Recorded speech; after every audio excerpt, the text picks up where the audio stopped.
Welcome back to Dronacharya IAS YouTube channel. You're watching daily editorial analysis covering 28th June 2022. इस video lecture में हम आज के important articles cover करेंगे. In this video we'll talk about the startup ecosystem in India. Then we'll discuss the e-commerce and its functioning. And then finally we talk about the growing culture of freebies in India. So these are the three important articles that we are going to cover in this video. So let's begin with it. So our first article is about the startup ecosystem in India. तो अगर हम startup ecosystem की बात करें तो पिछले कुछ सालों में ये काफ़ी ओवर ड्राइव कर रहा है and now it is showing some signs of weakness. तो इस आर्टिकल में हम हमारे स्टार्टअप इकोसिस्टम के बारे में समझेंगे. What are the drivers of startup ecosystem और बेसिकली स्टार्टअप्स इस वक्त कौन कौन से चैलेंजेस फेस कर रहे हैं and in that regard government के क्या एफर्ट्स रहे हैं towards these challenges and towards to develop the startup culture in India. So let's begin with this. Startups की अगर हम बात करें तो इंडिया में थर्ड लार्जेस्ट स्टार्टअप इकोसिस्टम है and it is expected to witness a YoY growth which is of consistent growth of 12 to 15%. and हमारी जो pace of growth है स्टार्टअप इकोसिस्टम की ये 2018 में ईयर ऑन ईयर 15% से लगातार बढ़ती जा रही थी. जो ग्रोथ है, जो नंबर ऑफ़ इंक्यूबेटर्स हैं, जो एक्सलरेटर्स हैं, उनमें भी 11% का इंक्रीज़ देखने के लिए मिला है. ऑल्सो विमेन एंटरप्रेन्योर्स जो हैं वो 14% पे हैं. इससे पहले 10% पे थे, उससे पहले 11% पे थे, वो इंक्रीज़ होकर 14% पे पहुंच चुके हैं. तो विमेन का पार्टिसिपेशन भी स्टार्टअप्स में काफ़ी बढ़ चुका है. ओवरऑल स्टार्टअप इकोसिस्टम का पेस ऑफ ग्रोथ काफ़ी अच्छा है.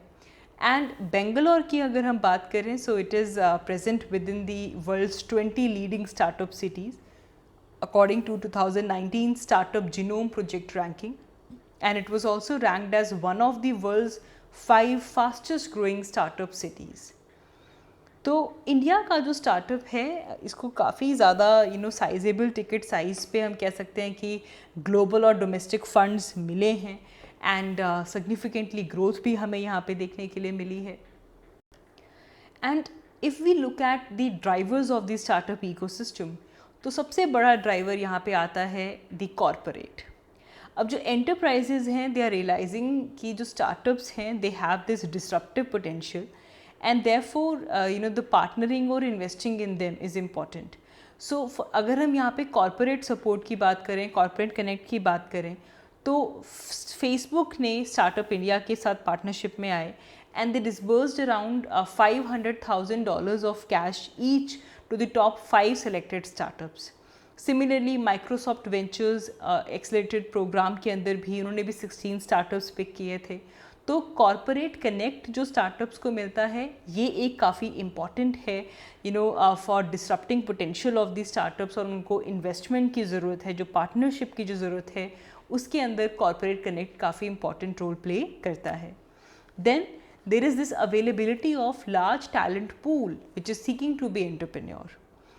तो इंडिया को अब इनोवेशन और इंक्यूबेशन सेंटर्स की ज़रूरत है for the large student community जिनका एम है they want to foster innovation, the entrepreneurship mindset basically through this academic institutions. तो इसे एब्जॉर्ब करने के लिए we need to develop the innovation and the incubation centres so that ये जो talent pool है जो एंटरप्रेन्योर बनना चाहता है उसे हम एब्जॉर्ब कर सकें. Also we need favourable regulatory environment also. अब जो इंडियन गवर्नमेंट इसमें काफ़ी क्रूशियल रोल प्ले कर सकती है. We can facilitate the growth, the early growth of the startups. जब अर्ली स्टेज में जब स्टार्टअप्स होता है ड्यूरिंग दैट हम उनको प्रोग्रेसिव पॉलिसीज़ दे सकते हैं. We can create such kind of relevant infrastructure जिससे कि स्टार्टअप्स की ग्रोथ में एक इम्पॉर्टेंट रोल प्ले कर सकें. And even Government of India is understanding the value of working with disruptive innovators across the value chain and to use their innovation to improve the public service delivery. Then जो हमारा startup ecosystem है to see it is built by corporations.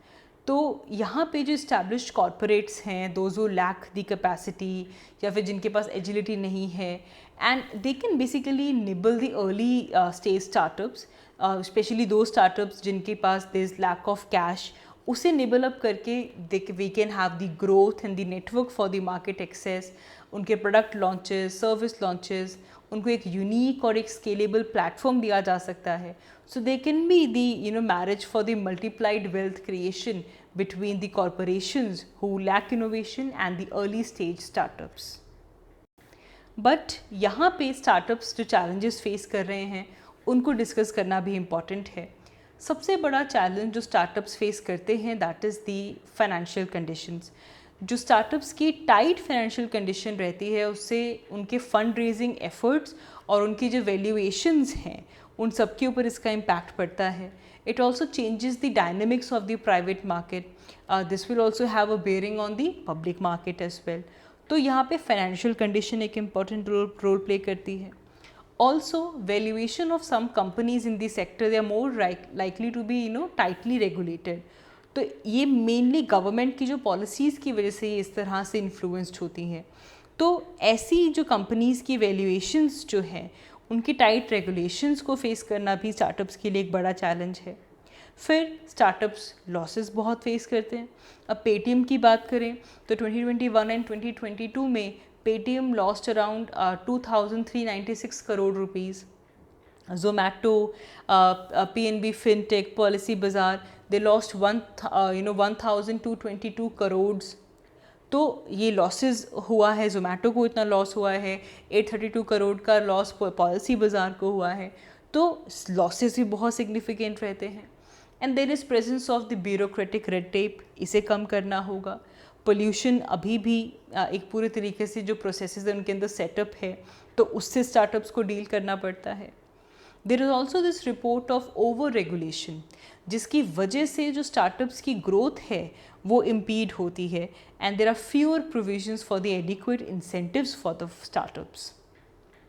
जो ज़्यादा famous startups होते हैं उनको multiple rounds of investment मिल जाती है, लेकिन जो लेस नोन स्टार्टअप्स होते हैं they actually shrivel due to lack of investment and capital. तो जो एक इनहेरेंट बायसनेस जो कंज्यूमर के माइंडसेट में आता है by looking at this in the favour of some services and product, this is basically offered by the foreign technology giants.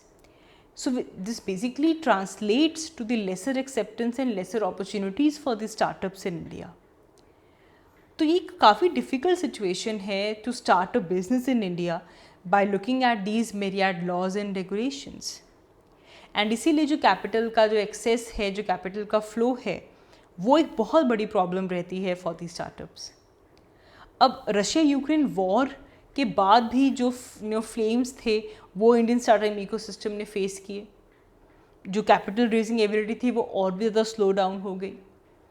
जो global capital supply थी जो कि स्टार्टअप्स को फ्यूल करती है, फंड करती है, that is also facing challenges because of the fiscal and the monetary policy normalisation.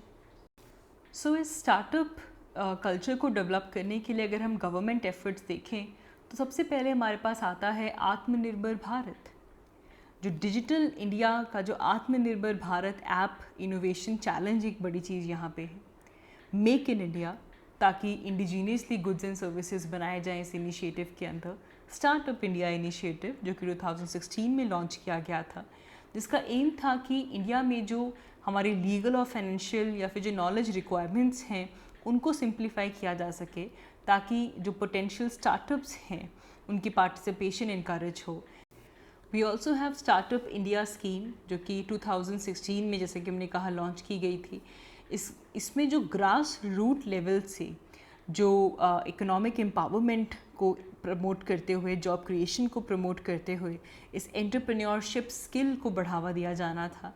But this objective इस स्कीम में ये था कि जो कोई शेड्यूल कास्ट, शेड्यूल ट्राइब जो बोरोवर्स हैं उनको बैंक से इजीली लोन मिल सके. There should be at least 1 women borrower पर बैंक ब्रांच, ताकि वो इकोनॉमिक ग्रोथ में कंट्रीब्यूट कर पाएँ. We also have funds for startup. ये कुछ $1.33 बिलियन का फ़ंड जो कि कैबिनेट ने अप्रूव किया था for established bye establishing department for the promotion of industry. This is managed by SIDBI, small industries development bank of India. Then we also have Aspire A scheme. This is for the promotion of innovation, rural industries, entrepreneurship. ये भी ministry of MSME ने इसे launch किया था. इसके अंदर भी हमें एक नेटवर्क बनाना है टेक्नोलॉजी सेंटर्स का, इंक्यूबेशन सेंटर्स का, ताकि जो एंटरप्रेन्योरशिप है इंडिया के अंदर वो एक्सलरेट हो सके. We can promote the startups for innovation in the agro based industries. We also have Atal innovation mission, जो कि नीति आयोग का फ्लैगशिप प्रोग्राम है. इसमें भी कल्चर और एंटरप्रेन्योरशिप को के ऊपर फोकस किया गया है. वी हैव प्रोजेक्ट चुनौती, जो कि एक स्टार्टअप चैलेंज है under the next generation incubation scheme initiative. इसके अंदर जो सेलेक्टेड स्टार्टअप्स हैं उनको ह्यूमन रिसोर्सेज दिए जाते हैं, लीगल इंटेलेक्चुअल प्रॉपर्टी राइट्स उनको दिए जाते हैं, पेटेंट मैटर के अंदर उनको गाइडेंस दी जाती है ताकि वो आगे बढ़ सके. We also have national initiative for developing and harnessing innovation Nidhi. ये एक एम्ब्रेला प्रोग्राम है जिसके अंदर नॉलेज बेस्ड और टेक्निकल ड्रिवन जो इनोवेशन है, जो आइडियाज़ हैं वो प्रोवाइड किए जाते हैं so that we can have successful startups in India. Other than this, we have reforms like we are opening the sector of space tech for the private participation. There are tax holidays for the startups to fulfill their certain eligibility criteria, unki annual turnover and their year of incorporation to tie it into the working capital requirement. Then we are also creating the state-run incubators. We are lowering the odds establishing successful startups and helping them to grow. यहाँ पे अगर हम startup के role की बात करें तो उनका रोल काफ़ी इम्पॉर्टेंट है, जिससे कि health care all across the world इसे और सोशलाइज और डेमोक्रेटाइज किया जा सकता है, specially when the world is grappling with the corona virus pandemic. Also जो एंटरप्रेन्योरशिप है it basically focuses on the strengthening to make in India programme. जो इनोवेशन है इंडिया के अंदर, जो यंग स्टार्टअप्स हैं, इनकी जो मेंटोरिंग है, इन सब के ऊपर हम फोकस कर रहे हैं. जो वेंचर कैपिटलिस्ट हैं, जो फाइनेंसर्स हैं, वो यहाँ पे एक इम्पॉर्टेंट रोल प्ले कर सकते हैं जिससे कि जो यंग स्टार्टअप्स हैं उनकी मेंटोरिंग हो सके, particularly in the Tier 2 and Tier 3 towns. And as the world is facing the successive waves of this pandemic, so the concern is mainly about the Russia-Ukraine crisis. Entrepreneurship must start thinking of making our startups more resilient. And इसके लिए 5 मंत्रा suggest किए जाते हैं: sense, share, explore, nurture, serve and empower. तो ये जो 5 मंत्राज हैं हमें इनके ऊपर फोकस करना होगा सो दैट इंडिया का जो स्टार्टअप इकोसिस्टम है वो ग्रो कर सके और जो एम है हमारा वो अचीव हो पाए. आगे बढ़ते हैं. हमारा नेक्स्ट न्यूज़ आर्टिकल ई-कॉमर्स से रिलेटेड है. तो इसे लेकर इंडियन एक्सप्रेस में आर्टिकल आया है. It talks about e-commerce giants in the market and how they harm the small and medium online businesses. तो अगर हम देखें ऑल ओवर द वर्ल्ड जिस तरह टेक्नोलॉजी बढ़ती जा रही है and the way we operate our lives daily, चाहे वो ट्रैवल हो, एंटरटेनमेंट हो, एजुकेशन हो, शॉपिंग हो, कम्युनिकेशन, इवन फूड, इन सब चीज़ों को लेकर बहुत बड़ा चेंज आ रहा है. And it is impacting the variety of stake holders in the countries. कुछ विनर्स बन जाते हैं, कुछ they are definitely losers. So जिस तरह के ई कॉमर्स प्लेटफॉर्म्स हमारे पास अवेलेबल हैं, जिस रेंज के ई कॉमर्स प्लेटफॉर्म्स हमारे पास अवेलेबल हैं, इससे लाइफ काफ़ी ज़्यादा कन्वीनियंट बनती है, ईजियर बनती है. लेकिन अगर हम यहाँ पे बिगर पिक्चर देखें, जो हमें ह्यूज डिस्काउंट्स मिलते हैं, जो कैशबैक हमको मिलता है, जैसे कि जो ई कॉमर्स जायंट है, they have cause significant damage to the small and medium online businesses. क्योंकि जो कमर्शियल जायंट है they have this potential, they have these tactics जिससे कि वो अपने मार्केट को अपनी तरफ खींच पाएँ. तो ऐसे केस में एक एथिकल ई कॉमर्स का होना ज़रूरी है. So we will understand about e commerce and how the e commerce they function in this article. सबसे पहले ई कॉमर्स टर्म को ही एक्सप्लोर करते हैं. E commerce means electronic commerce. ये वो बिज़नेस मॉडल है जिसके अंदर जो कंपनीज़ हैं और जो इंडिविजुअल्स हैं, they allow to buy and sell goods and services over the internet. that is electronic commerce. And every imaginable product and services is now available through the e-commerce transaction. आपको कोई book चाहिए, कोई music चाहिए, कोई plane ticket चाहिए, कोई financial service चाहिए, कहीं किसी स्टॉक में इन्वेस्ट करना है, ऑनलाइन बैंकिंग करनी है, ये सब अवेलेबल है. But as such it is considered a very disruptive technology. अब अगर बेनिफिट्स देखें तो बायर और सेलर के बीच की जो प्रॉक्सिमिटी है वो बढ़ चुकी है. अब ई कॉमर्स के थ्रू जो सेलर्स हैं they come closer to the customer, and इससे उनकी प्रोडक्टिविटी बढ़ती है और एक परफेक्ट कंपटीशन इस्टेब्लिश होता है. कस्टमर भी डिफरेंट सेलर्स के बीच में चूज़ कर सकता है, and as per the customers requirement उनको कौन सा प्रोडक्ट ज़्यादा रेलिवेंट लगता है, they buy that product. Customers have also access to these virtual stores 24/7. जब उनको टाइम मिले, जहाँ उनको टाइम मिले, वो वर्चुअल स्टोर्स को एक्सेस कर सकते हैं. बायर्स और सेलर्स की जो रीच है वो बहुत वाइडर हो जाती है. It is all across the global market and just with the minimum investment. इससे सेलर ग्लोबल ऑडियंस तक अपना जो प्रोड्यूस है उसे बेच सकता है. जो कस्टमर है वो भी ग्लोबल चॉइस कर सकता है. जो जियोग्राफिकल बाउंड्रीज़ हैं, जो चैलेंजेस हैं, वो इरेडिकेट हो चुके हैं, रिड्यूस हो चुके हैं. ऑल्सो अब क्योंकि कस्टमर के साथ फाइनल डायरेक्ट इंटरेक्शन हो रही है, तो ई कॉमर्स के अंदर जो प्रोडक्ट डिस्ट्रीब्यूशन चेन है उसमें रिडक्शन होता है. And there is this direct and transparent channel between the producer and the service provider and the final customer. तो इससे जो प्रोडक्ट्स या फिर सर्विसेज जो क्रिएट हो रही हैं, they can cater the individuals preference and particular to that targeted audience. Other than this, जो ई कॉमर्स सेक्टर है इसमें एम्प्लॉयमेंट बूस्ट होती है, एक्सपोर्ट से रेवेन्यू बढ़ता है, टैक्स कलेक्शन इंक्रीज होती है by the exchequers, and this basically provides the better products and services to the customers in the long run.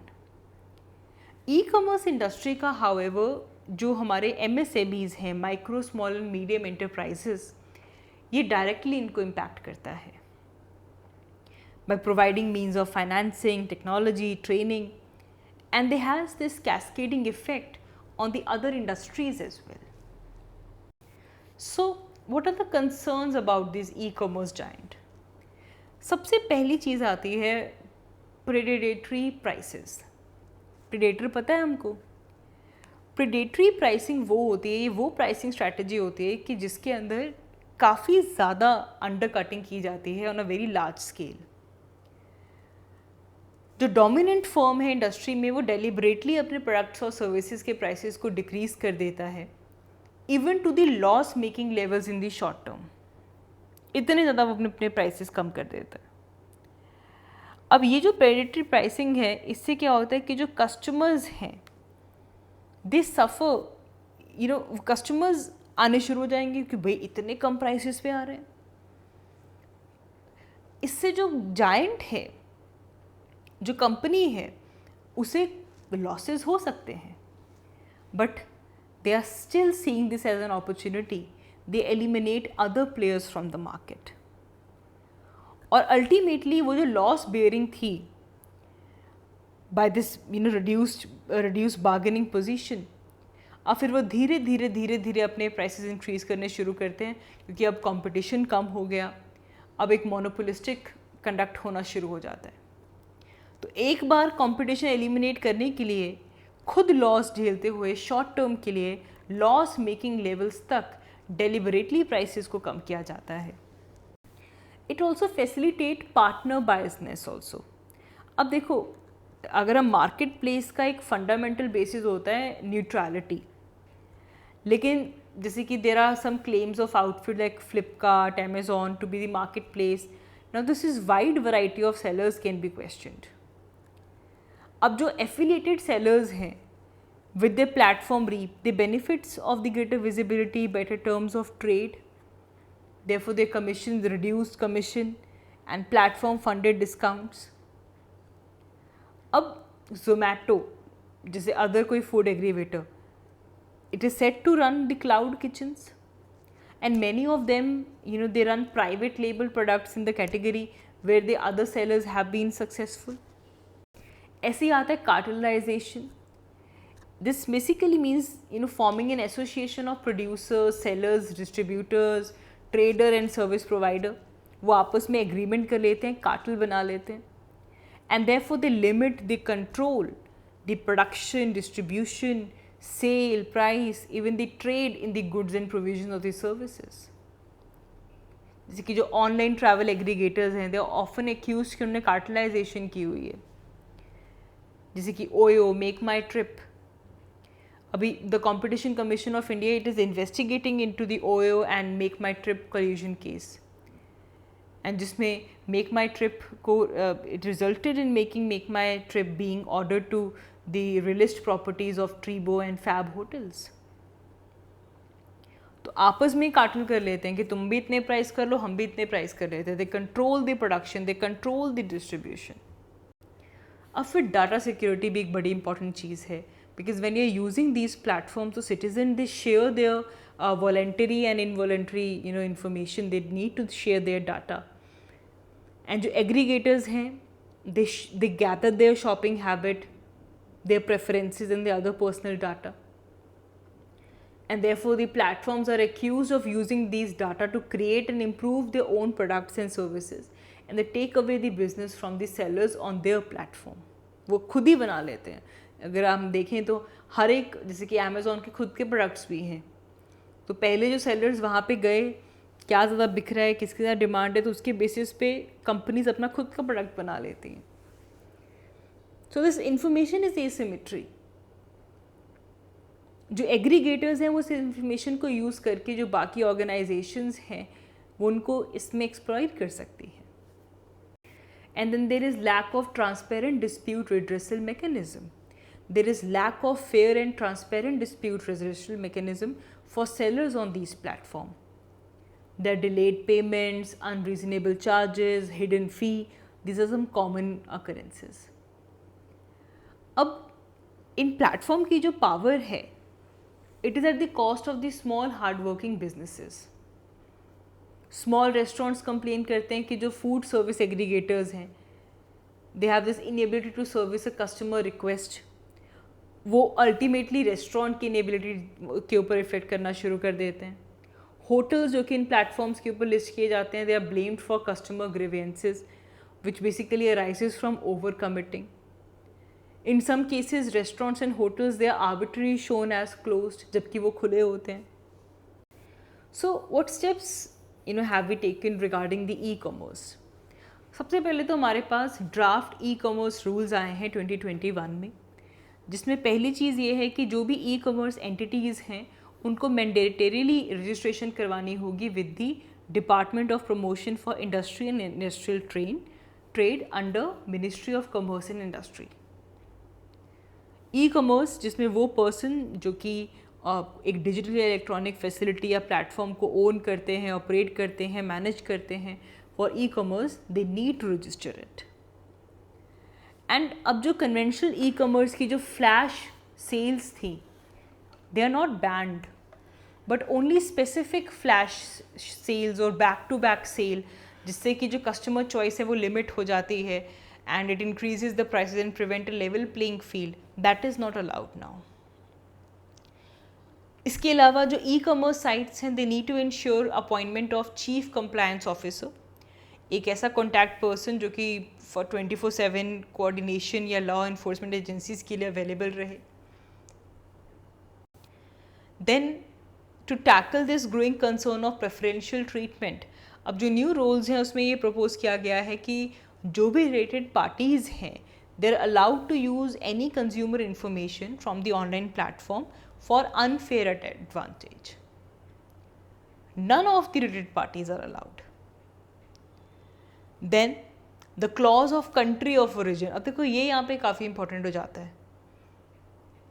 ऐसी एंटिटीज़ जो अपने आप को आइडेंटिफाई करते हैं as the good based on their country of origin, they are providing a filter mechanism at the pre-purchase stage for customers. So they will also have to offer the alternatives to improve these imported goods so that they can provide a fair opportunity for the domestic sellers. There is this reporting of cyber security issues. अब जितने भी e commerce entities हैं they must provide information within 72 hours on any request made by authorized government agency, especially when it comes to cyber security issues. तो ये सब जो draft ई commerce rules 2021 में आए थे ये इसके फीचर्स हैं. इसके अलावा हमारे पास consumer protection e commerce rules 2020 आते हैं जिसमें इस तरह की जो मार्केट प्लेसेस हैं, जो सेलर्स हैं, उनको एक ग्रीवियांस ऑफिसर अपॉइंट करना होगा for this grievance redressal mechanism. This restriction on the unfair trade practices, manipulation and discrimination. जो गुड्स एंड सर्विसेज की जो प्राइसेस हैं अब उनको ई कॉमर्स एंटिटी मैनिपुलेट नहीं कर सकती to gain the unreasonable profit and to discriminate between the consumers of the same class. And they should not post fake reviews or mislead the people. And जो record information है sellers की who are selling the counterfeit products, they need to record it. They need to maintain this record of information to identify all these sellers जो कि repetitively इस तरह के goods and services offer कर रहे हैं that have been previously removed or restriction under the Copyright Act or the Trademarks Act, IT Act. And then there is Open Network for Digital Commerce. ये हम अभी recently हमने इसे discuss किया था, ONDC, Open Network for Digital Commerce, जिसमें कि government का एम है कि गवर्नमेंट बैक्ड प्लेटफॉर्म बने जिसमें जितने भी e commerce platform centric models हैं एक ओपन नेटवर्क में आए for buying and selling of goods and services. तो सभी ऑनलाइन रिटेलर्स के लिए एक प्लेटफॉर्म बन सके जो कि सभी ऑनलाइन रिटेलर्स यूज़ कर पाएँ. Open network for digital commerce. आगे बढ़ते हैं. नेक्स्ट आर्टिकल हमारा फ्रीबी कल्चर के बारे में है. So there is need to institutionalise some more effective checks ताकि जो स्टेट्स में जब इलेक्शंस होते हैं, जो इलेक्टोरल प्रोमिसेस किए जाते हैं और उन सब में फ्रीबीज एक लाइन में आ जाते हैं and this becomes very compelling. So we need some instituting some effective checks on these freebies. तो इन फ्रीबीज़ के साथ इशू क्या है? अब देखें, जो गवर्नमेंट फ्रीबीज़ ऑफ़र करती है तो इससे जो गवर्नमेंट है जो लोन मनी वो लेते हैं they spend this on these give Awez, these populist give Awez जो कि आगे चल के कोई रेवेन्यू भी जनरेट नहीं करता. इससे जो डेट बर्डन स्टेट्स का है वो और ज़्यादा बढ़ जाता है. अब इतनी बोरोइंग करनी पड़ती है टू फंड दीज फ्रीबीज़. इससे जो गवर्नमेंट्स हैं, जो स्टेट गवर्नमेंट्स हैं, they happens to go off the budget और जो डेट है वो और बढ़ जाता है. एंड ये जो ट्रांसफ़र ऑफ पेमेंट होती है this becomes the main plank of the discretionary expenditure of the state which is financed by debt only. तो एक डिस्क्रिशनरी एक्सपेंडिचर है जो गवर्नमेंट्स लेती हैं. Plus there is low spending on infra. जो transfer होती है पेमेंट्स की they not spend on the physical infrastructure, they are or on the social infrastructure which can potentially improve the growth and generate the jobs. उन पे नहीं किया जाता. And इससे जो इलेक्टोरल कैलकुलेशंस हैं, जो टेम्प्ट्स हैं, जो पॉलिटिशियंस शॉर्ट टर्म गेंस के लिए देते हैं, this ultimately effect the long term sustainability of the state. तो इस फ्रीबी कल्चर के ऊपर कौन से चेक्स लगाए जाते हैं? अब एक तो यहाँ पे ऑपोजिशन का एक इम्पॉर्टेंट रोल हो सकता है. Opposition is the first line of defence जब हम लेजिस्लेचर की बात करें. So they are responsible to keep government in line. लेकिन आजकल हम देख रहे हैं कि opposition is not daring to speak up because उनको डर लगता है कि इससे जो वोट बैंक है वो चला जाएगा because they are at the end to receive the freebies. फिर यहाँ पे कैग का एक इम्पॉर्टेंट रोल है ना. In practice it has lost the teeth. जब से जो ऑडिट रिपोर्ट्स हैं they necessary to come with the lag by when the political interest has typically shifted to the other button issues. तो bureaucracy ने एक fine art master कर लिया है of turning the audit paras into files which dry quiet death. Market एक important role play कर सकती है. It can signal the health of state finances. जो लोन प्राइसेस हैं वो फ्लोट होते हैं by different state governments differently and they reflect their debt sustainability. But in practice this too falls since the market perceives that all state borrowings as implicitly guaranteed by the center, although there is no guarantee in reality. So that is all for this video. Thank you so much for watching. I will see you all in my next one. Thank you.